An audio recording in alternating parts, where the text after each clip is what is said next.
Imagine looking in the mirror just 30 days from now and not even recognizing who's staring back. Not because your face has changed, but because your energy, your presence, your mindset, they've completely transformed. You stand taller, you think sharper, you respond instead of react. There's a calm power in your eyes that wasn't there before, and the people around you, they feel it too. Something about you is different, something unshakable. But let's be honest, how many times have you felt stuck in the same loop trying to break free, only to slide back into the same patterns? Maybe you've told yourself, next week I'll start. Maybe you've waited for motivation, for the perfect moment, for life to quiet down so you can finally grow. But what if that's the lie? What if growth doesn't wait for peace, but is forged right in the middle of the noise? That's what the Stoics knew. They didn't chase comfort. They trained in chaos. They built unshakable minds by stepping into discomfort, not running from it. And today, that same fire, the same ancient wisdom, is yours to use, not as some abstract philosophy, but as a practice, a daily discipline, a quiet rebellion against the noise of modern life. Over the next few minutes, we're going to explore the habits that don't just change your behavior, but rewire your identity. Not with hype, not with hacks, with soul-deep shifts that make you unrecognizable in the best way possible. If this message resonates with something deeper in you, something that's been quietly craving clarity, strength, and direction, consider subscribing. It's free, it's simple, and it helps this community grow. More importantly, it's a way of telling yourself, I'm ready to live with intention. Tell me, when was the last time you did something uncomfortable on purpose? Most people avoid it like it's poison.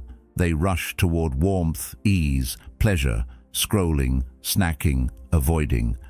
But what has that comfort ever built? What has it ever strengthened? You don't forge a blade by stroking it gently. You put it in fire, and you're no different. Start your morning with a single chosen discomfort. Cold water, silence, fasting, barefoot on rough ground, not to suffer, but to sharpen. The Stoics didn't wait for life to test them. They tested themselves. Because when the storm finally hits, and it will, they weren't caught off guard. They'd already trained in the fire. So the question becomes, will you? It's easy to tell yourself you'll rise to the occasion when things fall apart. But the truth, we don't rise to the level of our goals. We fall to the level of our training. And most people are training for comfort. They wake up seeking ease. They react, not respond. They build lives padded with convenience, then wonder why they feel so fragile. Seneca said, "It is not that we have a short time to live, but that we waste much of it." Every moment spent avoiding discomfort is a moment spent weakening the muscle of your mind. And like any muscle, it atrophies if you don't use it. Cold showers aren't about water. Fasting isn't about food. Waking early isn't about productivity. These are drills, mental reps, tiny rebellions against the softening of your spirit. Because real strength doesn't announce itself. It's quiet, subtle, unshakable. Carl Jung once said, "People will do anything, no matter how absurd, to avoid facing their own soul." Discomfort strips away the noise and makes you look inward. That's why people avoid it. It's not the cold, the silence, or the hunger. It's what rises up in the absence of distractions. It's the voice you've been dodging, the fears you've been suppressing, the unresolved truths you've buried under convenience.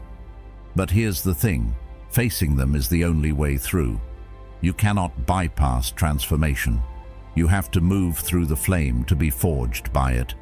And no, this isn't about becoming some emotionless machine. It's about building inner gravity. So when life throws chaos your way, you don't wobble. You don't spin out. You stay rooted. Plato once said, The first and greatest victory is to conquer yourself. That's the work. That's the discipline, not conquering the world. Conquering your reactions, your impulses, your craving for ease. When you practice discomfort daily, you start to trust yourself. And that trust, it's not flashy, but it's rare.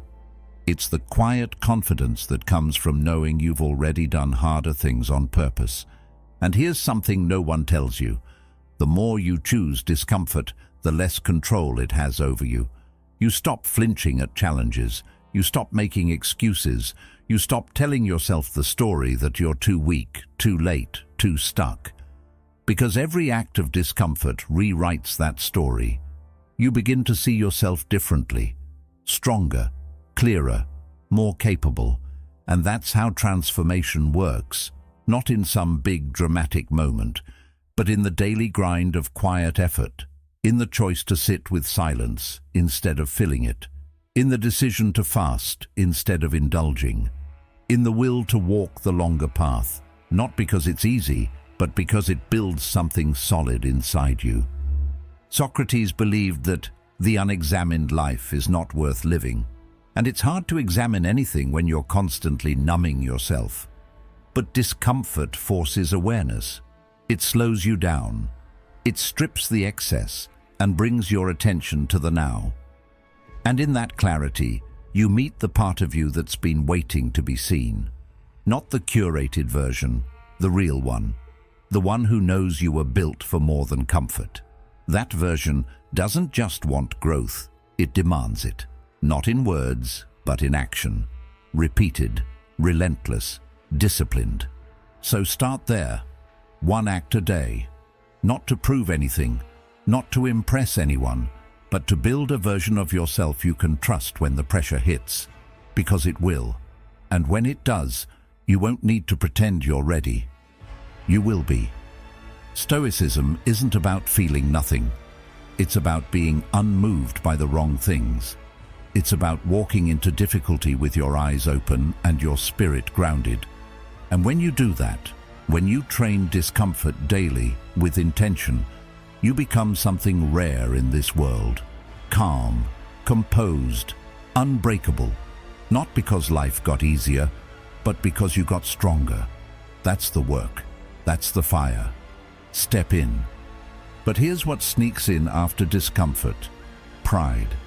That quiet, seductive voice that whispers, "You're better now. Look at how far you've come." And it's true.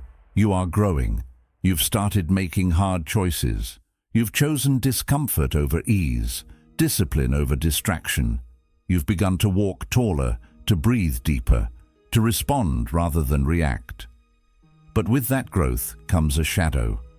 The ego. It starts to creep in, just as you thought you were rising above it. And that's the trap. The minute you start needing to be right, needing to be seen, needing to prove, you lose what you've been building. Not all at once, but slowly, subtly, like a crack forming beneath the surface. You don't grow because you're right. You grow when you let go of needing to be. Aristotle once said, "Knowing yourself is the beginning of all wisdom." And part of knowing yourself is seeing when your need to be right is just a mask for fear. Fear of being overlooked, fear of being wrong, fear of being vulnerable. But strength isn't loud. It doesn't raise its voice. It doesn't need to win the room. Real strength is the ability to let someone else be wrong and not let it shake you. Let them misunderstand you. Let them cut you off mid-sentence. Let them misjudge your silence as weakness. Say nothing and watch what happens, not to them, but to you. Your mind starts to settle. Your chest loosens. Your identity unhooks from needing control. That moment of silence becomes your training ground, not suppression, not avoidance, but clarity. Because the truth is, ego loves the last word. It feeds off approval, dominance, validation. But the Stoics didn't spend their days correcting the world. They spent them correcting themselves. Marcus Aurelius, who ruled an empire and faced constant criticism, once wrote, You don't have to turn this into something. It doesn't have to upset you. And it's those words, so simple, so profound, that remind us what real power looks like. It's not the clever comeback. It's not the mic drop moment. It's the stillness of someone who no longer needs to defend their worth. They already know it. That doesn't mean you tolerate disrespect or live in silence forever. It means you choose your peace over your pride. You choose to train rather than react. And every time you do, your inner world shifts. You become less reactive, more present, less controlled by the noise around you, more anchored in who you are. Carl Jung believed that everything that irritates us about others can lead us to an understanding of ourselves. So the next time someone triggers you, consider this. It might not be about them at all. It might be a mirror, a chance to see what still needs healing, what still owns too much of your emotional energy. And this kind of restraint, it's not easy. It takes practice, the habit of pausing instead of pouncing, breathing instead of barking, listening instead of defending. Because even if you win the argument, what have you really gained? Maybe a momentary high, but at what cost? Your peace, your presence, your ability to sleep at night without replaying the conversation over and over, thinking about what you should have said. There's a deeper kind of freedom available, one that doesn't rely on being heard, understood, or agreed with. It's the kind of freedom Socrates lived by when he said, "The only true wisdom is in knowing you know nothing." And so, each day becomes an opportunity, one moment, one conversation, one chance to let go. When you feel the urge to correct, to control, to conquer, pause. And in that pause, notice how strong you really are. The people around you might not notice it right away, but they'll feel it. There's a quiet gravity that comes from someone who doesn't need to prove anything. And that's rare. That's magnetic. Because in a world constantly shouting, the one who can remain still becomes the one everyone eventually turns toward. You'll notice something else too. Life gets lighter. Conversations become less about strategy and more about connection. Your mind stops racing to outmaneuver everyone. Your heart softens. Not because you've become passive, but because you've become powerful in a new way. The kind of power that doesn't need to dominate, but simply knows its place. The kind of power that walks away from the noise, not because it can't handle it, but because it no longer sees value in it. That's the depth the Stoics trained for. Not just to survive conflict, but to transcend it. Not just to manage ego, but to outgrow it. And maybe that's the challenge now. To let pride knock at your door and not invite it in. To sit in a room where someone else is loud, arrogant, even wrong, and remain calm. To recognize that silence isn't weakness, it's mastery. You don't need the last word. You don't need to be understood. You just need to remain true to who you're becoming. And who you're becoming is someone deeply rooted, hard to offend, impossible to shake. That's the kind of strength that doesn't crumble when life pushes back. It bends, it breathes, and it holds its center, always. And at the end of the day, when your head hits the pillow, take one step back, then two, then float up. Not in some dramatic or mystical way, but with quiet intention.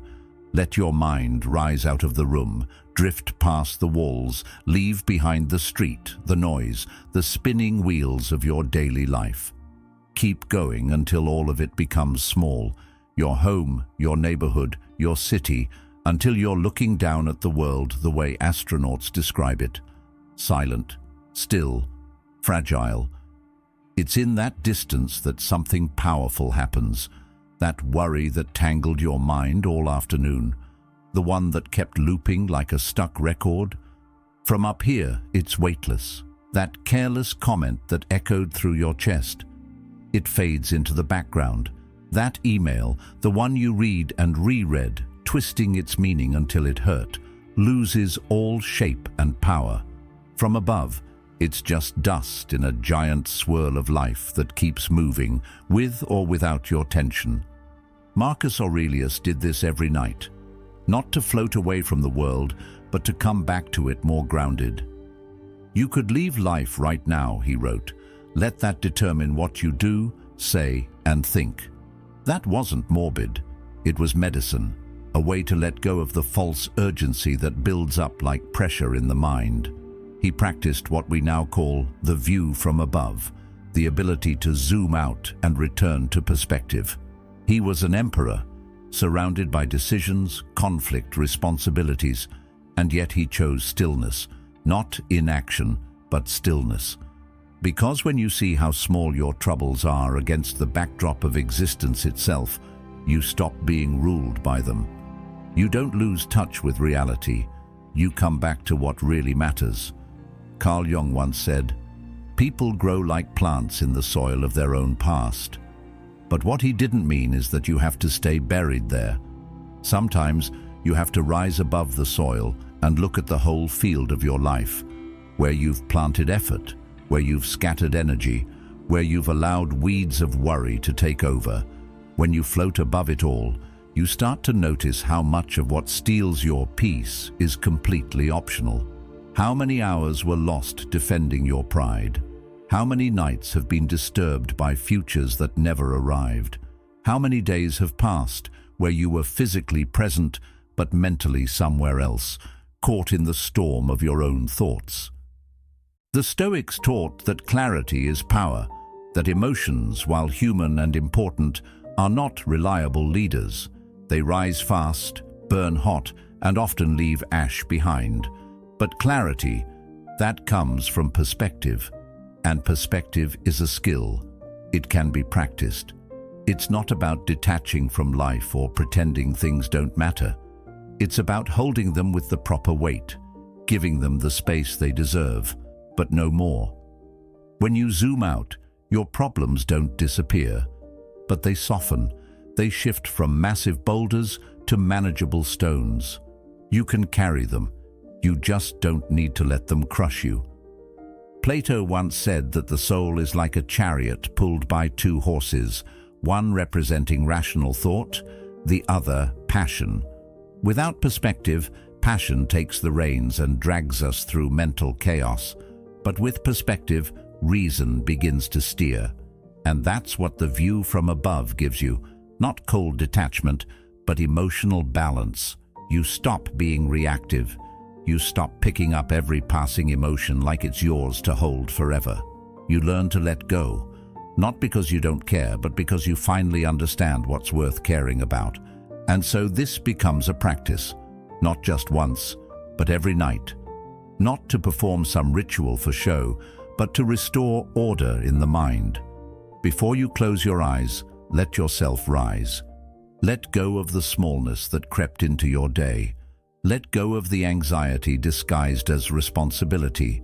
Let go of needing every detail to be perfect, every interaction to be clear, every loose end to be tied. Life is made of loose ends. Trying to tighten them all before bed only wraps you tighter in stress. Breathe. Zoom out. Let things be unfinished. Let the world keep spinning without your worry needing to fuel it. So when night falls, don't carry the day into your sleep like a bag of bricks. Set it down. Rise above. Look at your life from the stars and remember, you are not your thoughts. You are not your stress. You are not the sum of your mistakes.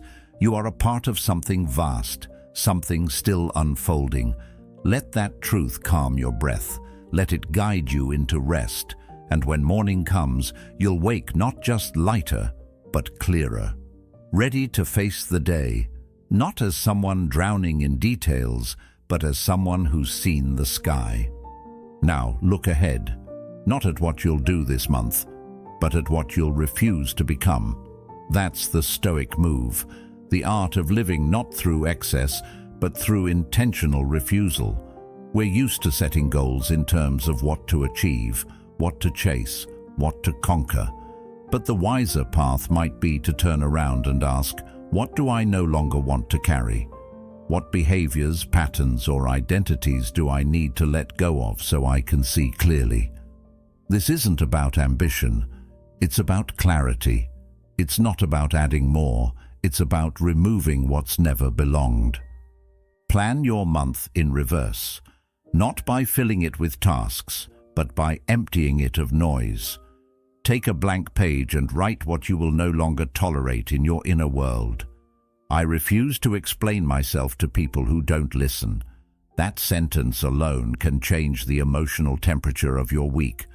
I refuse to chase approval when silence would serve me better. That's not passive, that's powerful. I refuse to perform stress just because the world is noisy. That isn't laziness, that's precision. Most of what drains you isn't what you do, it's what you carry.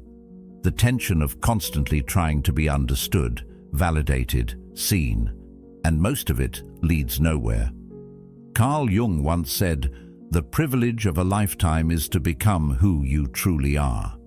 But how can you do that if every day is spent reacting to things that pull you further from yourself? You can't hear your own voice if it's always drowned out by the pressure to explain, perform, or prove. The Stoics understood that freedom doesn't come from doing more. It comes from needing less justification, less performance, less comparison.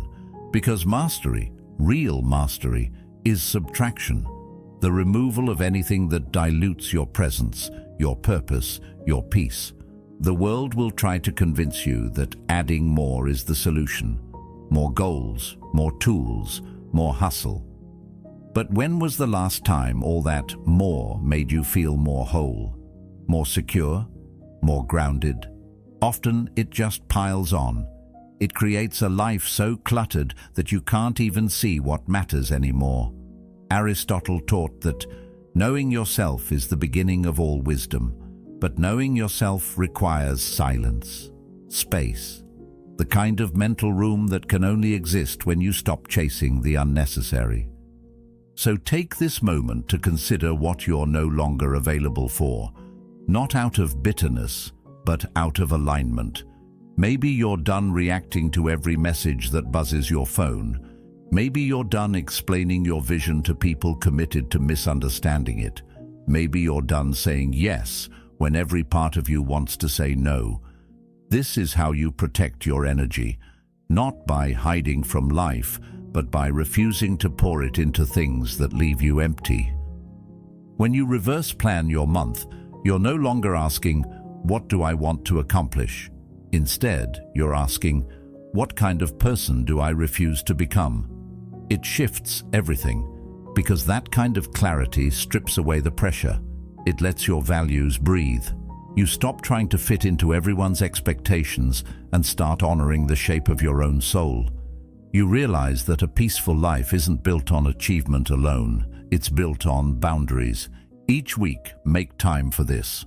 Look ahead, not through the lens of tasks, but through the lens of your identity. Who am I when I stop reacting? Who am I when I stop explaining? Who am I when I stop seeking approval? These aren't surface-level questions. They dig beneath your habits, beneath your routines, into the architecture of who you're becoming. Socrates believed that the unexamined life wasn't worth living, but in today's world, we must also say, the overcommitted, over-explained, over-performed life isn't worth living either.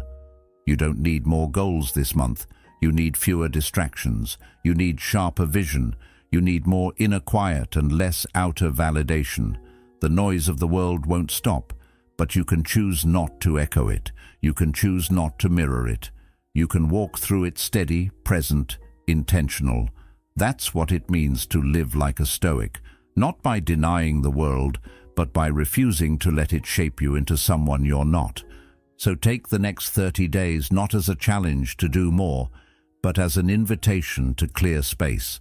Space for your thoughts, space for your values, space for the quiet kind of strength that doesn't need to be loud to be powerful. And when you look back, you won't just feel lighter. You'll realize you've become more yourself than ever, not through addition, but through subtraction. That's where the real transformation begins. Here's how it all locks in. After all the reflection, all the quiet effort, all the small daily shifts, you anchor it with one simple act. Not a dramatic overhaul, not a checklist of 30 new habits, just one ritual, one promise, one behavior that marks the boundary between who you were and who you are choosing to become. It can be as small as a silent walk at dawn, where no phone, no music, no distractions touch you. Just you, your breath, your steps, and the quiet of the early world. Or maybe it's a journal entry each night, a single paragraph where you meet yourself honestly, without excuses or exaggeration. Maybe it's the cold shock of water each morning, a brief reminder that you choose what's hard, not because it's fun, but because it shapes you. This is not about perfection, it's about precision. One non-negotiable ritual, done with presence, done with care, done especially on the days when everything in you resists it, because that's when it matters most. Carl Jung once said, "You are what you do, not what you say you'll do." And this is the line that separates the dream from the decision. You don't build identity through scattered promises. You build it by doing the same thing every day with reverence. That one act becomes your mirror, your anchor, your declaration to the world and to yourself. This is who I am becoming. And when you do it enough times, when it becomes less of a task and more of a rhythm, you stop having to remind yourself. You just move, you just do it. The act becomes you. That's when something shifts deep inside. The resistance gets quieter, the excuses start to lose their grip, and in their place comes something stronger, not motivation, something steadier, something deeper, discipline rooted in identity.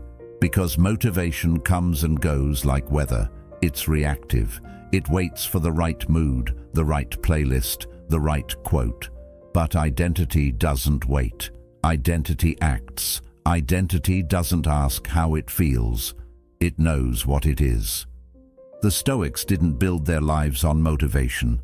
They didn't wait to feel like being calm or generous or courageous. They lived by vow. Marcus Aurelius wrote to himself every morning, not to hype himself up, but to remember who he was trying to be. A ruler, yes, but also a man of restraint, of wisdom, of purpose. He wasn't performing. He was practicing becoming, practicing remembering. Because in a world full of noise, the quietest rituals are often the most powerful declarations of who you really are. So make your vow, not a goal, a signature, something that marks your days like a fingerprint, a stamp you leave behind to say, I showed up today, not because it was easy, but because this is what I do now.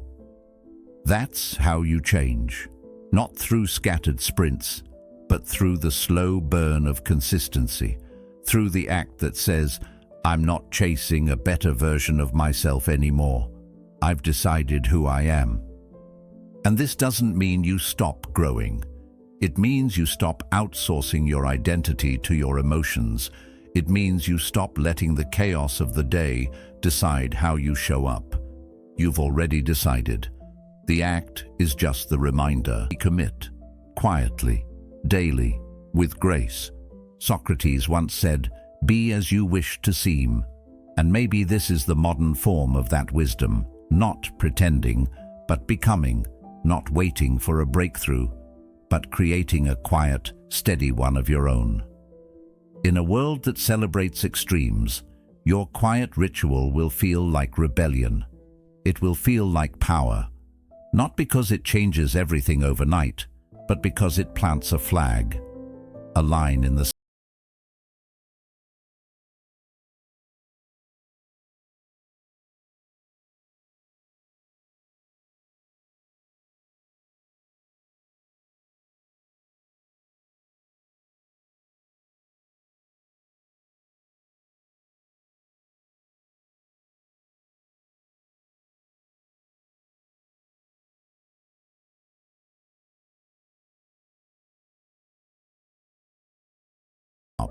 And when you need a reminder,